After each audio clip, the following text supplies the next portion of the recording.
بطاطا ويدجز تطلع نكهتها كتير طيبة ومقرمشة، طريقتها كتير سهلة. اللي حابب يشوف كيف حضرتها يتابعني بالفيديو. بطاطا يكون حجمها وسط، مغسولة ومفرشاية من التراب كتير منيح.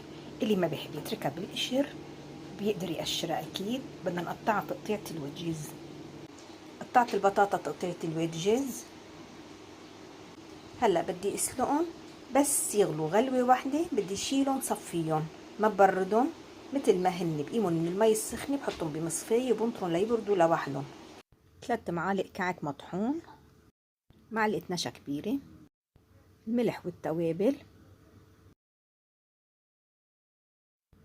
بلشت تغلي البطاطا دغري بشيلها من المي الساخنة بحطها بمصفاية من دون ما بردها. ضروري المصفاية تكون ستيل لأنه البطاطا كتير ساخنة، شوفوا البخار اللي عم يطلع منها، وبدي اتركها لحتى تبرد.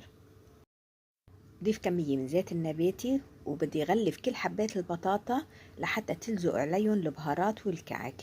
بس أكيد بدي أخلطهم بحرص مشان ما تتكسر حبات البطاطا لأنه بلشت تدخل بمرحلة النضج.